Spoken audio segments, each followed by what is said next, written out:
नमस्कार, मैं हूं आपके साथ नम्रता शर्मा। बिहार में तीसरे चरण का मतदान शनिवार को होना है और 10 नवंबर को रिजल्ट सामने आएंगे।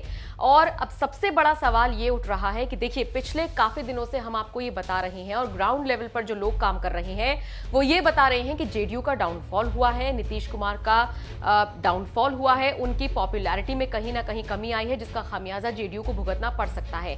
ऐसे में सवाल ये है कि जेडीयू का डाउनफॉल होता देखने के बाद भी बीजेपी उसका दामन, बीजेपी उसका हाथ क्यों थामे हुए है, जबकि जो एलजेपी प्रमुख हैं, जो चिराग पासवान हैं, वो साफ तौर पर कह रहे हैं कि नीतीश का पत्ता साफ हो जाएगा और हम बीजेपी के साथ सरकार बनाएंगे। खुलेआम वो ये भी कह रहे हैं कि जहां पर हमारे प्रत्याशी हैं वहां हमें जिताइए, जहां पर बीजेपी के प्रत्याशी हैं वहां पर बीजेपी के प्रत्याशियों को जिताइए। और जिस तरीके से चिराग पासवान दावा कर रही हैं, लेकिन प्रधानमंत्री खुले तौर पर मंच से नीतीश कुमार की तारीफों में कसीदे पड़ रहे हैं। सवाल यह है कि आखिर इतना ज्यादा पॉपुलैरिटी में गिरावट होने के बाद भी प्रधानमंत्री मोदी और पूरी बीजेपी नीतीश कुमार के साथ डटकर क्यों खड़ी है। तो देखिए, इसके पीछे भी सियासी दांव पेच ही है और वो इसलिए है क्योंकि कोई पर्सनल अटैचमेंट तो पीएम मोदी का है नहीं नीतीश कुमार के साथ।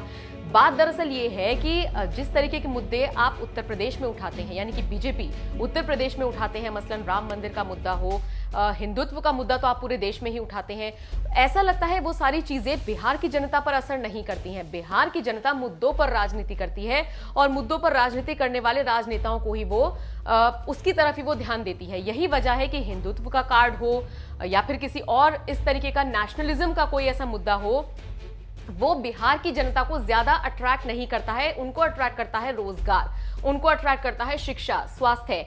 तो यही वजह है कि अकेले अपने दम पर बीजेपी अपनी जमीन उतनी मजबूत बिहार में नहीं कर पाई है जितनी उसने बहुत आसानी से यूपी में हासिल कर ली थी।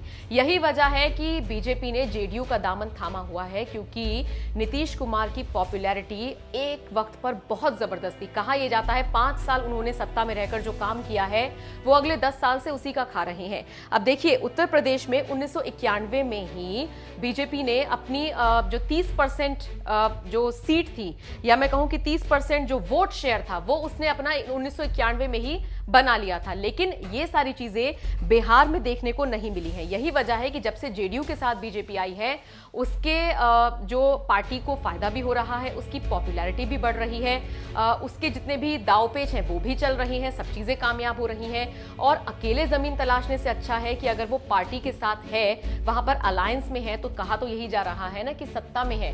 यही वजह है कि बीजेपी नीतीश कुमार का हाथ अभी जल्दी से छोड़ने वाली नहीं है और यही वजह है कि 10 नवंबर को भी यही सामने आ रहा है कि भले बीजेपी अच्छा प्रदर्शन करती है और जेडीयू अगर अच्छा प्रदर्शन नहीं भी करती है, तब भी मुख्यमंत्री के तौर पर नीतीश कुमार को ही आगे कर दिया जाएगा। और ये प्रधानमंत्री मोदी खुद अपनी रैलियों में कई बार कह चुके हैं। इसके अलावा कई ऐसे नेता हैं जो नीतीश कुमार का समर्थन कर रहे हैं और यही बीजेपी के वो नेता हैं जो चिराग पासवान को खरी खोटी सुना रहे हैं। अभी हाल ही में केंद्रीय पेट्रोलियम मंत्री का बयान तो आपने सुना ही होगा। धर्मेंद्र प्रधान ने कहा कि खिलौने का गदा लेकर चिराग पासवान घूम रहे हैं, जो भी कुछ कह रहे हैं किसी को कोई फर्क नहीं पड़ने वाला है, पार्टी पर उस चीज का कोई फर्क नहीं पड़ेगा, तो जो भी वो कह रहे हैं अपने लिए कह रहे हैं। तो कुल मिलाकर ऐसा लग रहा है कि बिहार की जनता के बीच अपनी पैठ बनाने के लिए हाल फिलहाल तो जेडीयू कैसा भी प्रदर्शन करे, बीजेपी उसका साथ छोड़ती हुई नहीं दिख रही है। लेकिन अब चूंकि ये सियासी समीकरण है और देखिए, यही तो सियासत है कि लास्ट मोमेंट पर कब क्या हो जाए पता नहीं चलता, तो इसीलिए हम बार बार कह रहे हैं कि 10 नवंबर की तारीख बहुत अहम होने वाली है। देखना होगा अमूमन अपनी वादा खिलाफी के लिए जाने जाने वाली बीजेपी इस बार अपनी वादा खिलाफत करती है या फिर अपने वादे के अकॉर्डिंग नीतीश कुमार के साथ ही बनी रहती है। आपकी इस पूरी खबर पर क्या राय है, जरूर बताइएगा।